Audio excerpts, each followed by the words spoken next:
Good afternoon, and thanks so much for joining us for 12 News at 4. I'm Tram Mai. The Arizona Senate has signed off on a bill to repeal an abortion ban dating back to the 19th century. The Senate votes now sends the bill to Governor Hobbs for her signature. 12 News journalist Bram Resnick was at the state capitol as each lawmaker explained their vote.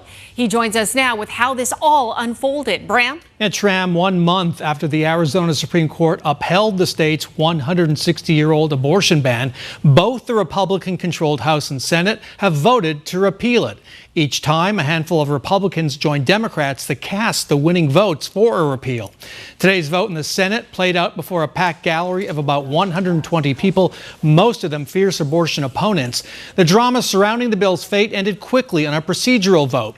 The two pro-life Republicans supporting the repeal, Senators T.J. Shope of Coolidge and Shauna Bollock of Phoenix, stood with all the Senate Democrats to move the bill forward.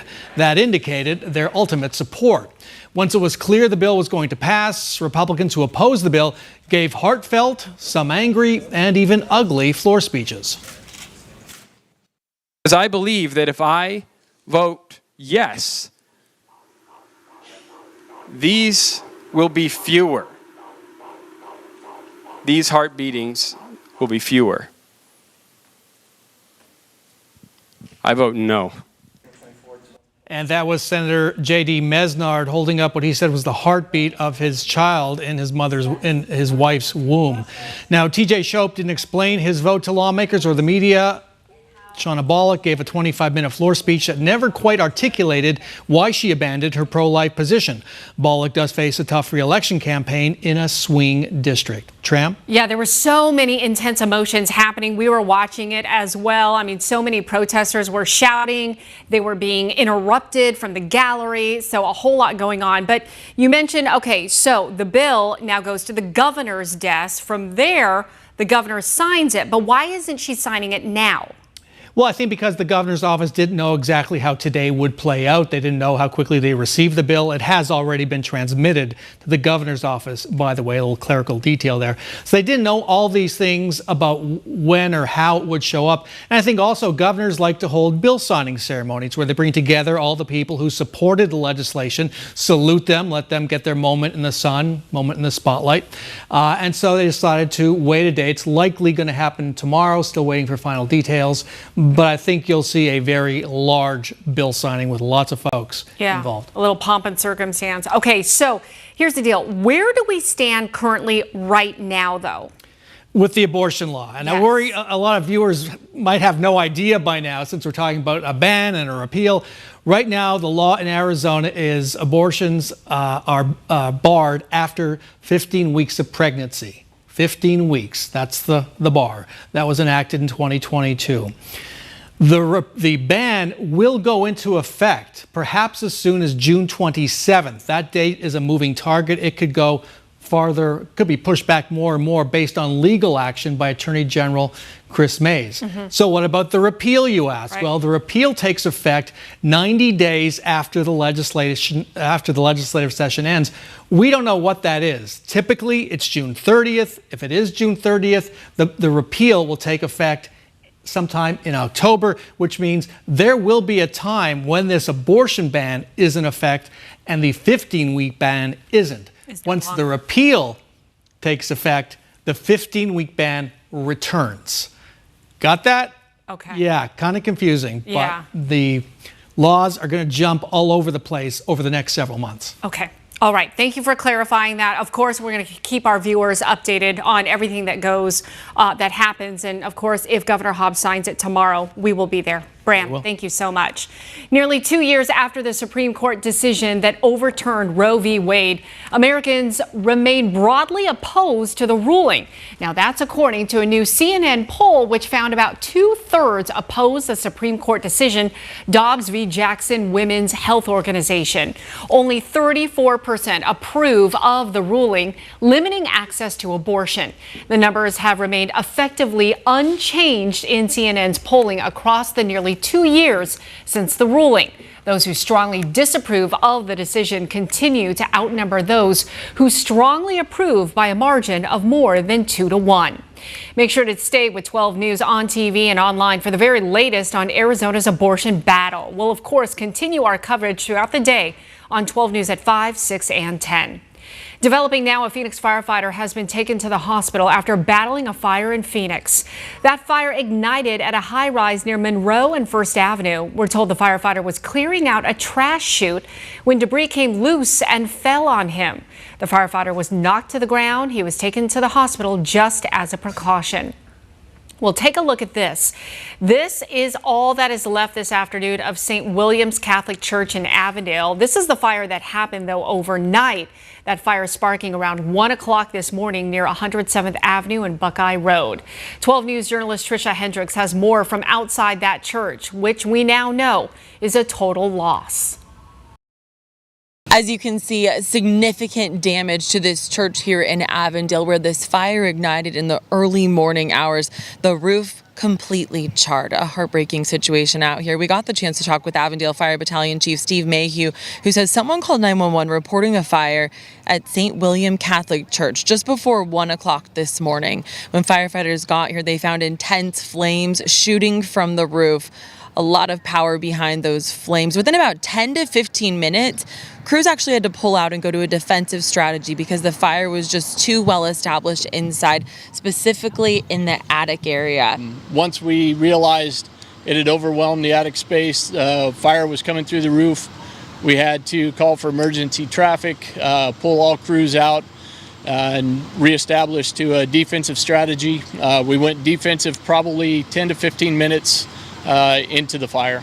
At the height of the fire, about 50 firefighters were fighting this fire, and they were busy from the air and on the ground. Thankfully, no one was inside when this fire started. No one was hurt in all of this, and firefighters were able to eventually contain it. After quite some time, they were able to keep it from spreading to any nearby homes. It was sadness that we got notified that we got a fire, something that happened unpredictable at night. It's like something that never we were expecting something like that.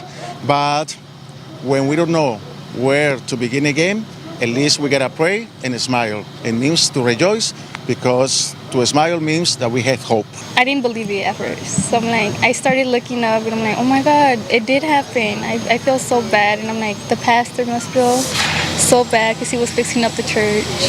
But I can only imagine smoke and water damage in the area could have spread because there were quite heavy winds, strong winds coming from the eastbound direction. So as for the cause of the fire, that's still under investigation. In Avondale, Trisha Hendricks, 12 News. Trisha, thank you. New at 4, the beekeeper, being hailed a hero after last night's Diamondbacks game, is speaking out about the experience before the game. A swarm of bees gathered on the net behind home plate.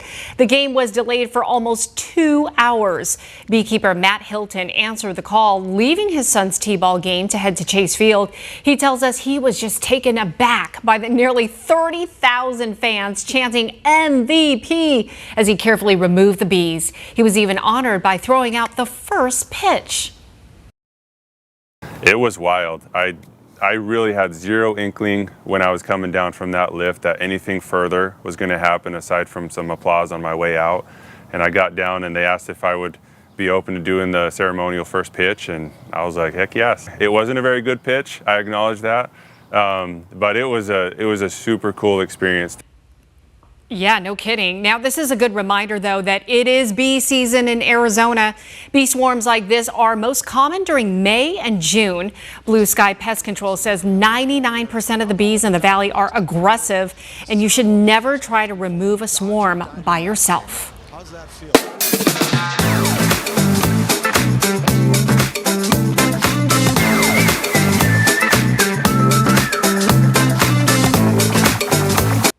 Today is the start of Asian American, Native Hawaiian, and Pacific Islander Heritage Month. And as we celebrate, we want to look back at generations of hard workers who laid the foundation to help Arizona become the place we know and love. 12 News journalist Stella Sun brings us a remarkable story of the American dream.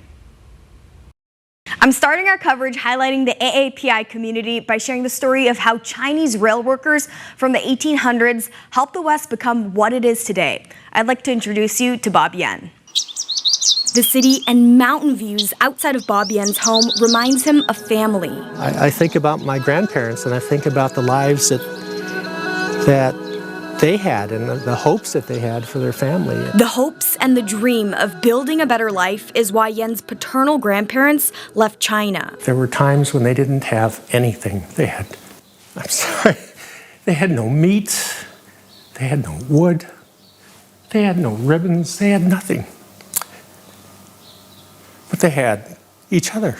His grandfather, moving to Arizona more than a century ago. Arrived in Phoenix, so 1915 he arrived, so this is 20 years later. Pictured behind the wheel of a pickup, showing stacks of flour he loaded up. For decades, working at his brother's grocery store in Glendale, called G.W. Singh. I had this in my office, where I practiced law, and whenever I would have a rough day, I would look at this photograph and think, well, my life is nothing. On Yen's maternal side, his great-grandfather moved to the U.S. even earlier. 150 years ago this year, so in 1874, he arrived. They came here for the opportunities that they thought America offered. Yen's great-grandfather worked as a laborer on the Southern Pacific Railroad from 1887 to 1893, helping lay the tracks connecting San Francisco to Los Angeles. The AFL-CIO labor union estimates between 10 to 15,000 people working on the Transcontinental Railroad were of Chinese descent. Between 1863 to 1869,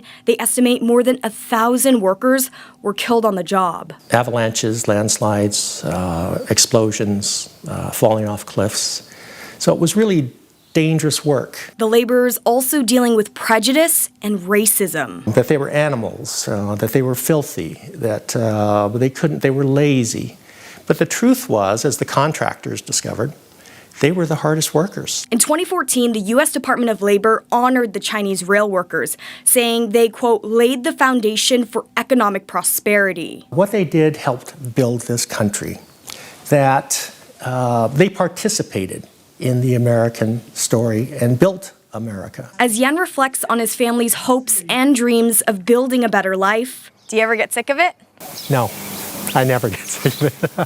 A view Yen looks at every day, he says, and thanks to those before him. My father's youngest sister, who was born here, and she walked into the home, and the first thing she said was, "If only your grandfather could see you now." Stella Sun, 12 News. Oh, beautiful story, Stella. Thank you. The news continues for the next hour on 12 News at 4. Up next, we're finally learning what caused a major hack that took down healthcare systems across the country. Plus, after the break, experiencing trauma has lasting effects for the rest of our lives, but it can also lead to positive growth. Life coach and therapist Juliana Liddon is joining me in studio to take your questions live. All you have to do is text them to us, 602-444-1212, and we'll get you the expert answers you need in less than half an hour. Make sure to tell us your name and where you're from.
brought down healthcare systems across the country earlier this year. Testifying before Congress today, the United Health CEO told legislators that hackers accessed a server that was missing a key security protection. That server did not have multi-factor authentication, which asks for a user to confirm a login attempt. Now, you're probably familiar with this if you use online banking. The company says it does not know why the extra layer of security was missing. Well, most people are familiar with PTSD, right? Post-traumatic stress disorder. But have you heard of PTG? That's known as post-traumatic growth. And it's what happens as an aftermath of trauma in a positive way. So let's dive deeper into this topic, what it means and why it is so important. On this Wellness Wednesday, joining me now is therapist Juliana Linton. All right, first of all, explain, because a lot of people have never heard of this, myself included, until I heard a podcast about it. Yeah. But what is post-traumatic growth? I actually love this because an example is when somebody comes into my office and they've gone through a trauma or a hardship and they basically are like, you know what, I just want to grow from this. I want to change. I want to open myself up and look at myself. So it's when you go through adversity, hardship, a trauma, and you come out of it really changed for the better. Well, because it could work both ways, right? It could crush you or paralyze you. And for others, they can grow. That's right. So, I mean, why do some people grow while others can't? I know. Well, the first thing you have to have is this ability to want to do it, to want to change. And what is your support system like? Yeah. Right? So do you have a family or a loved one that's willing to encourage you to do it? Do you have a good coach, good counselor that's going to help you kind of make it through that? And really, it's these personality traits you have to look at. Are you the type of person that really wants to do the work? Right. Because some personalities, you know, it's hard. Exactly. It's not to a fun thing to motivate do. yourself. Yes, and have that resilience, exactly, right? Exactly. That takes a lot. It does. It does. And it's not easy to become transparent and look at the stuff. You also say develop a new belief system. What do you mean by that? So when you go through this and you come out the other side, often what happens is you see life so differently. You see it with a new lens. You are really open to so many new things. Because when we're just, you know, when we go through those trials, the beautiful thing is when we come through the other side, we really taste the sweetness of life. Yes. You know, you really do. If we just lived in this place that was rose-colored glasses, we wouldn't really know the beauty of all the good stuff, the little joys. Yeah, it makes you appreciate it more. Like so many things in life, you know, people, when you've been through something, they always say, well, do you regret anything? And they always say no. Always. And that's that new perspective, seeing it so differently, a new lens. It's so true. So, and that, I think that goes back to my next question is, why must you go through that traumatic experience, right? So that life is sweeter on the other side. That's right. And you know, we're wired as humans to be able to handle this stuff. Yeah. So it's when you take the opportunity, look, you don't always want to go through the trauma, but when you take the opportunity to learn from it, that's when everything shifts. And that really is, those lessons are learned, man, it just clicks. Yeah, I love that. So walk us through, how do you achieve that positive growth? Well, you find a good coach or counselor, right? That's going to help you really go through that. And when you do, you become more compassionate with yourself. Yes. Right? You're able to look at life differently, have this self-awareness, and really be able to have compassion in a way that you didn't before. So you look at someone else with eyes of love. Yeah. It's in a different light. Yeah. I help a lot of people through betrayal trauma, couples that come in from infidelity, and they really, when they get to the other side, it's a new relationship. Yeah. It is absolutely beautiful to witness. They're wiser, they're more self-aware, they're stronger. Or health crisis. Yeah. Same kind of thing. I help a lot of, I mean, it's like, wow, it's that gift that kept on giving, even though it's hard to say. Yeah, that's so important. Yeah, All right, Juliana, thank you so very much. Okay, so if you have questions about post-traumatic growth, please text us 602-444-1212. We want to help you.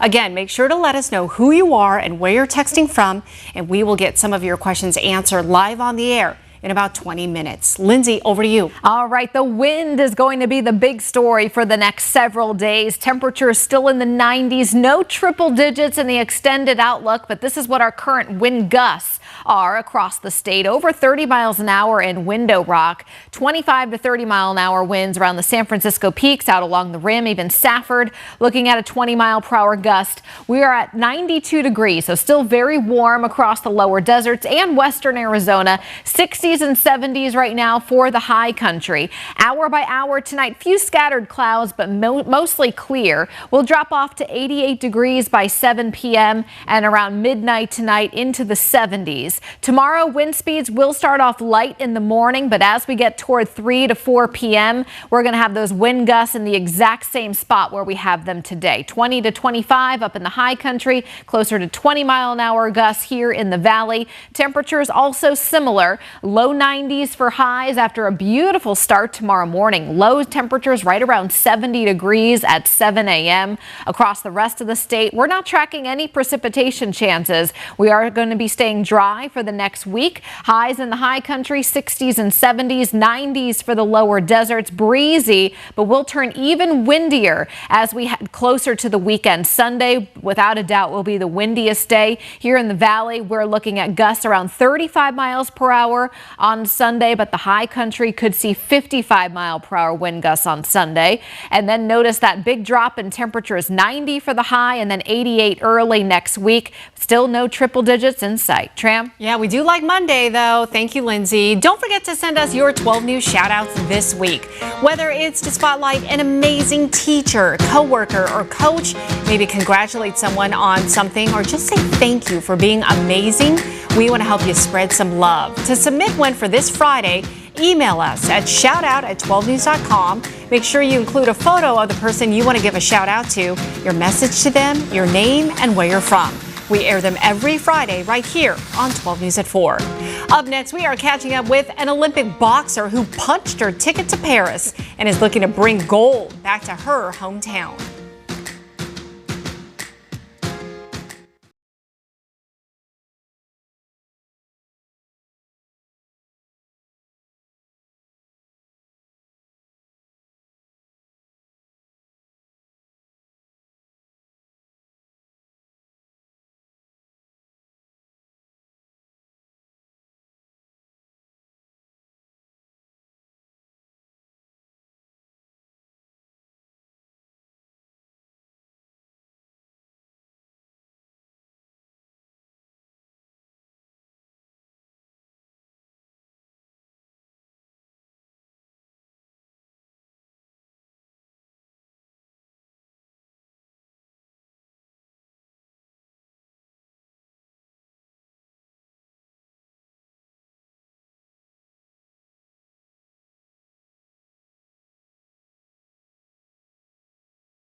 The countdown to the 2024 Paris Olympics continues. The big games are officially 85 days away, and boxer Morel McCain has punched her ticket to Paris, finishing second at the Pan American Games in Santiago, Chile, back in October.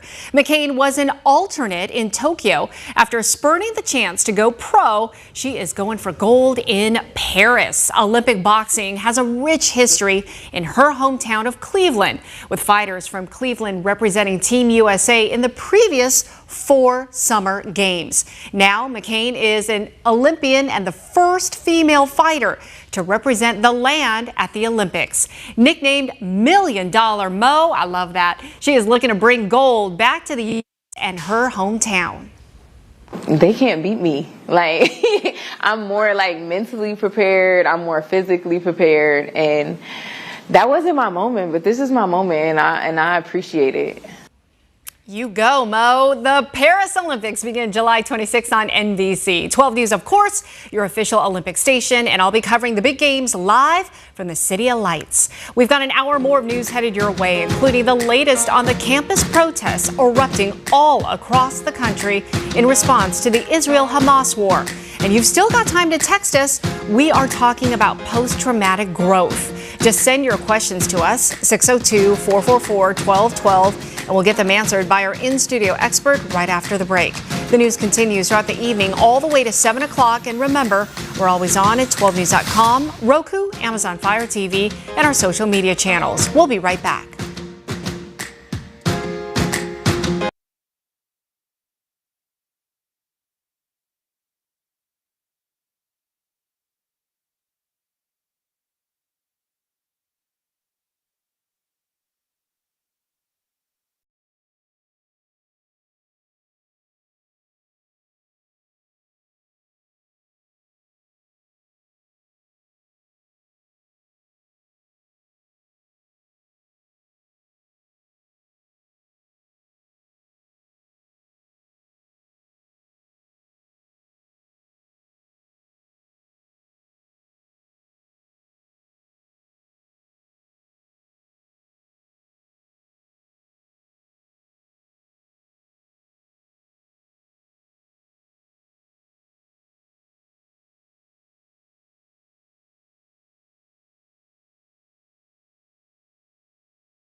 Welcome back for another half hour of 12 News at 4. I'm Tram Mai. Pro-Palestinian protesters are continuing to push for an end to the war in Gaza, by taking their demonstrations onto college and university campuses. So far, more than 1,500 people have been arrested since April 18th as schools prepare for spring commencement ceremonies. According to CNN's review, protesters have been arrested on more than 30 campuses across at least 23 states, and many other schools have experienced protests without arrests. Here in Arizona, police have arrested protesters on the campus of all three major universities, ASU, U of A, and NAU. 12 News journalist Caribe Devine joins us now with more on the look at the demands that these students are making. Caribe? Yeah, Tram. Well, the protest demands vary from campus to campus, but the major theme is that they're asking universities to divest from companies with financial ties to Israel amid its war with Hamas. Confrontations between protesters, police, and counter-protesters erupting across the country. Early this morning at UCLA, police were requested by the university as clashes between protesters and counter-protesters turned violent. A little before 11 p.m. last night, all of a sudden, many more people appeared. And so they began pushing against the barricades. We're not quite sure either as to how it escalated to this degree. It's not something that we obviously have seen yet on campus, but it is definitely violent in ways that previous demonstrations by the counter-protesters weren't. Students at Tulane University in New Orleans and the University of Wisconsin pushed back when authorities tried to break up encampments on those campuses. More than a dozen at Tulane were arrested. This all following the scene Tuesday night at New York's Columbia University, where the NYPD moved in on protesters occupying Hamilton Hall, arresting dozens. Police in riot gear used flashbangs when breaching the building, and at least 50 officers used an elevated ramp to enter the building through a second-floor window. There were individuals on the campus, should not have been there. There were people who are professionals, and we saw evidence of training. We saw a shift in tactics that were being used. Caribe, thank you. Here are three more stories that we are tracking at 4. First, speaking of college, today is College Decision Day, but glitches in this year's free application for federal student aid, or better known as FAFSA, have millions of students still waiting to hear how much college will cost them this fall. The form established who qualifies for federal loans, grants, and financial aid. But because of issues with this year's rollout, hundreds of schools had to push back their decision deadlines because of the delays, though some are still forcing students to enroll and pay a deposit without knowing how much college will actually cost them. President Biden plans to cancel $6.1 billion in student debt for borrowers misled by the Art Institutes. The move, which the administration announced today, would benefit 317,000 people who previously attended the schools. The Department of Education found the Art Institutes misled prospective students about graduates' job placement rates and average salaries. The Federal Reserve announced no move in interest rates today. That keeps the central bank's rate where it's been since last July, at a 23-year high. The problem is inflation has been stubborn despite high rates. The Fed doesn't want to lower rates until it's sure inflation is firmly under control. Just 6 weeks ago, the Fed indicated it was planning 3 rate cuts this year. That's in doubt now, though it's still unlikely that the bank will raise rates in the near future. Well, meteorologist Lindsay Riley is standing by now with a look at our temps compared to the rest of the country today. Lindsay? Well, we're in the 90s once again. Well, it's above average. Average high right now is 89, but you can see the warm air across the deep south, but mostly 80s from Dallas, Texas, over into New Orleans, Miami, Atlanta, Raleigh, and even the nation's capital. Coolest spot is Billings, Montana at 46 degrees. Severe weather ongoing across Texas this afternoon, extending up from the Panhandle down through West Texas and up and down Interstate 35. So San Antonio, Austin area seeing severe storms tonight. Looking ahead to tomorrow, greatest severe threat will last from about Chicago all the way down to the Gulf of Mexico. Dallas and Houston also included in that severe weather threat. 7-day precipitation totals. You can see Arizona left out of any future precipitation. Most of it's going to fall over the Midwest and the deep south over the next 7 days. We are tracking some windy weather ahead. More on that in just a few minutes. Tram. Lindsay, thank you. State lawmakers are trying to tackle issues with homelessness, but they are getting stuck. This session, Republican Representative Matt Gress brought a bill that, in part, creates harsher punishments for those who have drugs at homeless shelters. He also wants to see an audit of state spending and track metrics like overdoses and how long someone stays in housing. Meanwhile, many Democrats in the legislature want to prioritize creating more affordable housing and eviction prevention. The debate boils down to a treatment-first approach or a housing-first approach. We have to see results. We have to know which interventions are working and which are not in order for us as state policymakers and local leaders to do the right thing. We're shooting ourselves in the foot if we just say, oh, let's put them all in jail. How much money are we going to spend incarcerating people? How much is that going to cost taxpayers? I-Team reporter Erica Stapleton joins us now with the backstory. Erica, we know that you've been covering the homeless crisis for the past 2 years now. If the lawmakers can't agree, then what? Well, as of right now, we don't know. It's in standstill. So they're hoping to try and move something forward. I've listened to hours of hearings, and you can tell they really want to get something that addresses the multifaceted issue that we have here in the state. But I will say, just if they don't get something done this session, it doesn't mean that no one is addressing homelessness, because there are other providers, there are other resources. A lot of cities and municipalities are dealing with it in their own ways. But that's also part of the problem, too, is that there's so many people involved in trying to solve the problem, and they're not all talking to each other. I know one of the issues was that Keys to Change, formerly the Human Services Campus, it's one of the biggest they have one of the biggest shelters in the state. They initially weren't invited to the stakeholder meeting to talk about this. So you kind of have to talk to each other if you want to move the ball forward in a collective way to actually solve the problem. Yeah, like so many issues, right? Universally. Okay, so in the meantime, is Arizona's homeless situation just getting worse? Yeah, more people are becoming homeless, and it may not be as visible as there have been some shifts in where people can stay, and there have been added shelter beds over the past few years, but some are also shifting. A lot of places are maybe not having the same funding that they did before. So it's a very dynamic thing. And what I keep hearing is that if, one person gets into a shelter space or if they get into housing, there's always another person in line to fill that spot. So it is a growing problem. It's hard to quantify as well. I know they go out every year and kind of do a track in January. We don't have those numbers yet for 2024, but they're expected to keep going up. And that's why everyone needs to be involved in trying to come up with a solution, because it's a problem that impacts the whole state. Right. A lot of the organizations need to get involved, as well as the lawmakers trying to find some common ground. Erica, I know you'll be following this closely. Thank you so much. Well, Pfizer is developing an online platform for patients to order medicine, including the COVID treatment Paxlovid and a migraine nasal spray. Now, this is the latest push by drug makers to cut out the middleman and sell directly to consumers. Eli Lilly launched a similar website earlier this year. The Financial Times reports Pfizer's site is expected to launch in the coming months. It'll connect customers with telehealth consultants to prescribe medications, while a drug dispensing partner will fill and ship prescriptions. Well, it's time now to ask the expert. Here to answer your questions live on air is therapist Juliana Liddon, and we're talking about post-traumatic growth.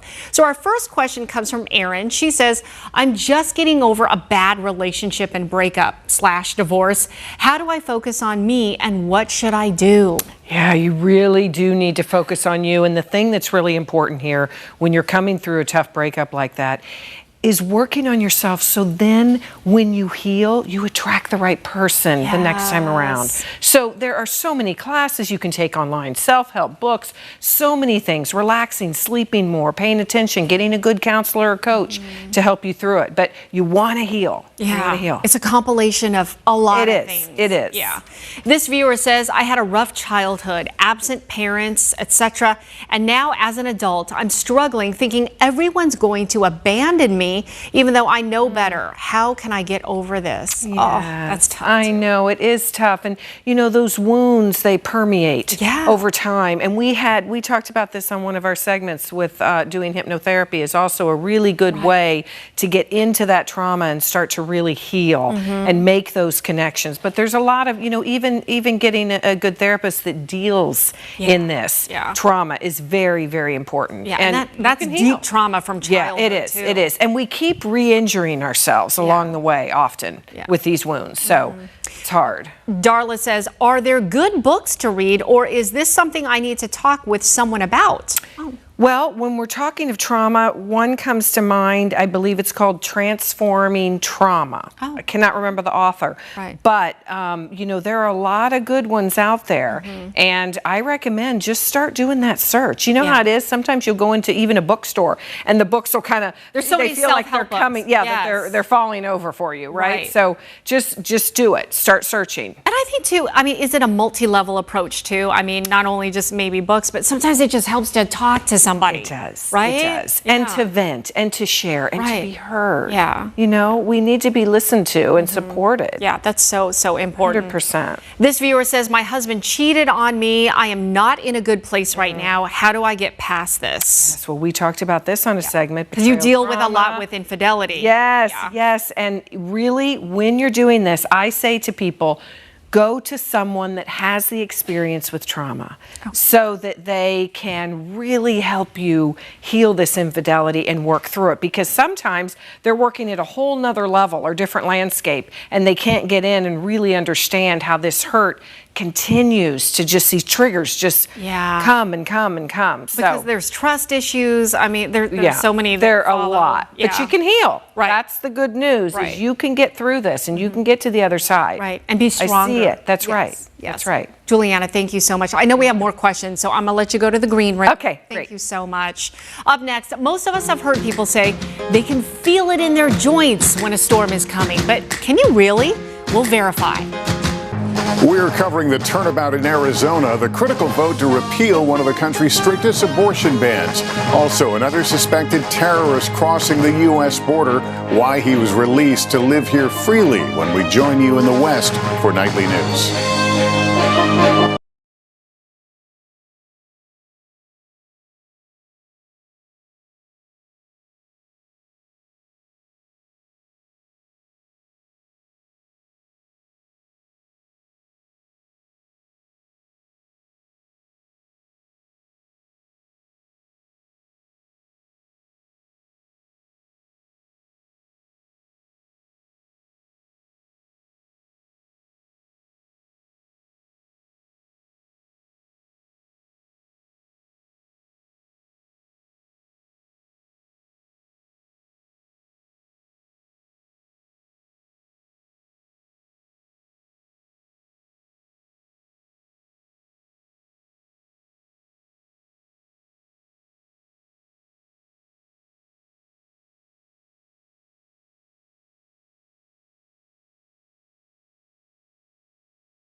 Is coming because they could just feel it in their joints.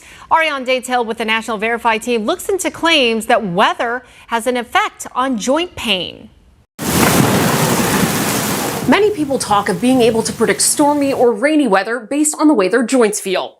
Verify reader Corey reached out to ask if weather really has an impact on joints. So let's verify. Can weather-related pressure changes impact your joints? These are our sources. Changes in barometric pressure, or the weight of the air surrounding us, are typically associated with changing weather conditions. During warmer weather, barometric pressure typically increases, and it decreases during cooler weather. The National Weather Service says stormy weather is also associated with a decrease in pressure. So, can that change in pressure affect your body? Our sources say yes. Doctors at Harvard Health and Baylor Scott and White Health agree. When there is less pressure in the air, there is less force on your body, allowing the tissues and muscles around your joints to swell, which in turn can cause joint pain. A 2007 study published in the American Journal of Medicine backs that up.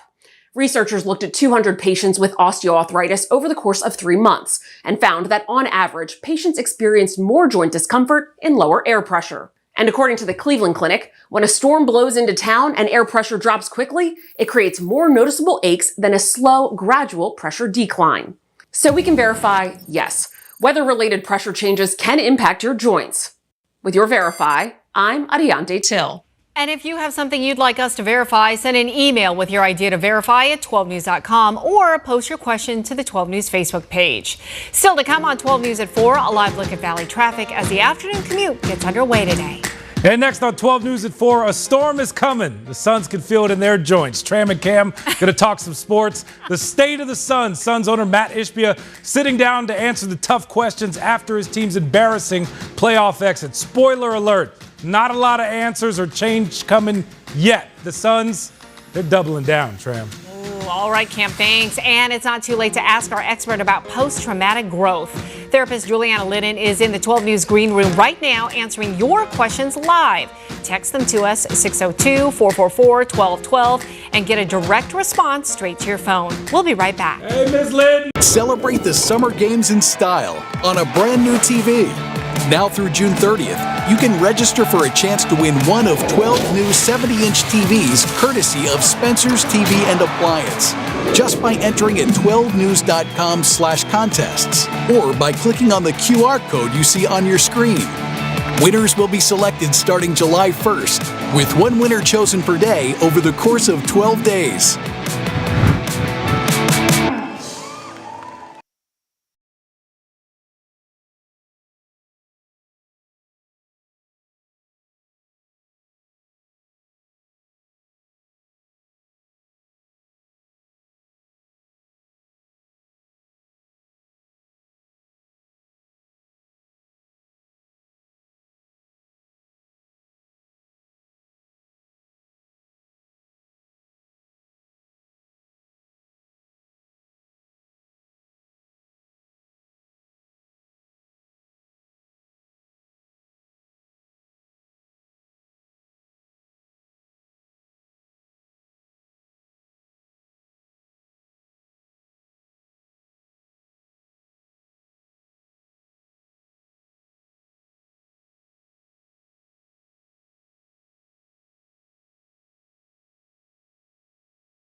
Some volume-related delays, I-10 east and westbound slow, but the westbound lanes especially slow from downtown all the way past the 101. The 51 northbound slow all the way to Lincoln Drive from the 202, moving at about 27 miles per hour, and I-17 is slow from the 10 all the way up to Glendale Avenue. Time for Tram and Cam now. Let's talk the top sports story of the day. Okay, Matt Ishbia. What did he say, or rather, what did he not say? Here's my issue with kind of today. First of all, it was a very interesting press conference to begin with. Lasted almost an hour. But why bring out the owner and the GM if you haven't made any decisions on what the staff is going to look like next year, what anything is going to look like next year, and just kind of dance around really all the tough topics. So it's a whole lot of nothing?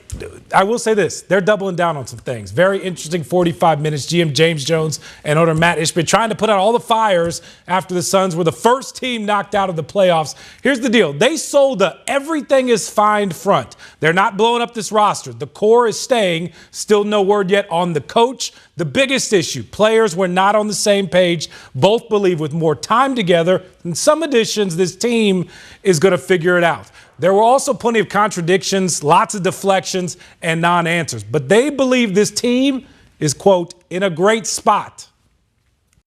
We want to win. We want to win an NBA championship. And I love that people are frustrated that we didn't win an NBA championship. Because guess what? So are we. The narrative around the house is burning, it's incorrect. The Phoenix Suns are doing great. Excellent. Not as good as we want to be, and not as good as we're going to do next year. And that's what we're going to figure out. What do we got to tweak, modify, adjust to win a championship next year? We're in a great position. Not a good position, a great position. We didn't win an NBA championship, so we're going to figure out what do we got to change, what do we got to tweak, what do we got to improve to be better to win a championship next year. And guess what? We might not win one next year, but we're going to sure as hell try every single year. We have everything that we need to be able to add the players or the positions that will make us better. None of our guys are thinking about 2031. They're thinking about, we fell short of our goal this season. How do we run it back? How do we get better? How do we improve? How do we use all of our resources, all of our assets, all of our energy, our time? How do we invest those the right way so that we don't have this result again next summer? I wish there was a camera on Tram during that because she just kept jumping. Scratching my head. And jumping. Here's the deal. No decision yet on Frank Vogel.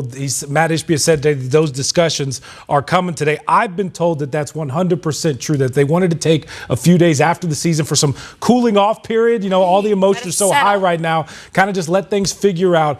I will say this. You're reading in between the lines there. They did not answer the question if Frank Vogel will be back next year. It makes you think that he's not coming back because listening to them, they believe they have enough, the right guys, the right people in place. By the way, they correct. The biggest thing is people not being on the same page.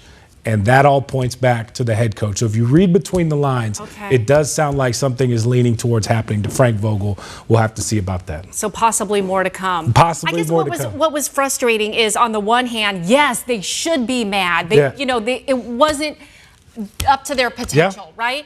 But on the flip side, how do you say that they're in a great position? Yeah, I think makes no sense. The tone was off today, Tram. That was the biggest thing. The tone was off today in like taking it where it needed to go. Right. Yeah. Interesting. Okay. All right. More to come. More to come. All right, Cam. Thank you. Lindsay, over to you. All right. Wind is the big story of the week. Temperatures will remain in the 90s each afternoon, 60s and 70s for highs up in the high country, 20 to 30 mile per hour gusts across northern and eastern Arizona. That's where it's the windiest today. And we will see a similar scenario play out tomorrow and Friday as well. Wind speeds early tomorrow morning, relatively light, but they'll pick up during the afternoon. And we'll see those occasional 20 to 30 mile an hour gusts up in the high country, 20 mile an hour gusts here in the valley, and that will continue right on through Friday. Here's our look at our forecast for tomorrow. Similar to today in terms of our temperatures and wind speeds. Full sunshine everywhere you go across the state. There is no threat for rain for at least the next week. It is going to be a very dry forecast.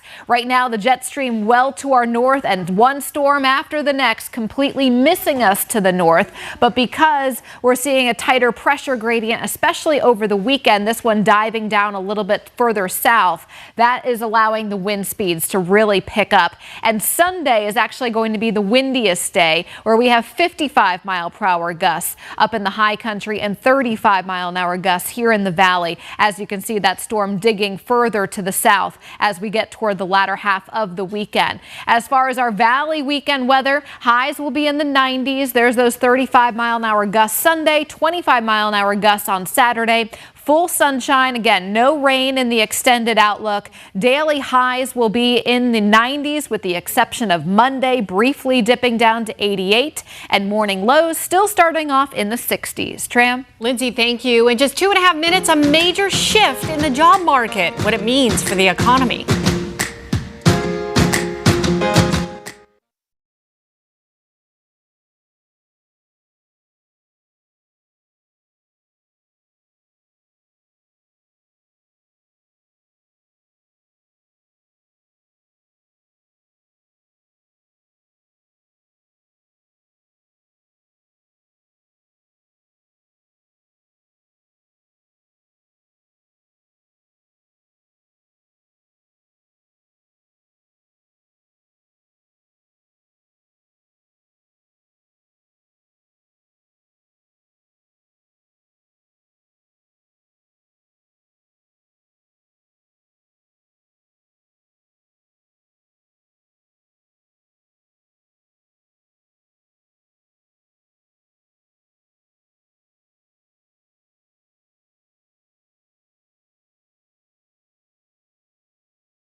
Lowest level in 3 years.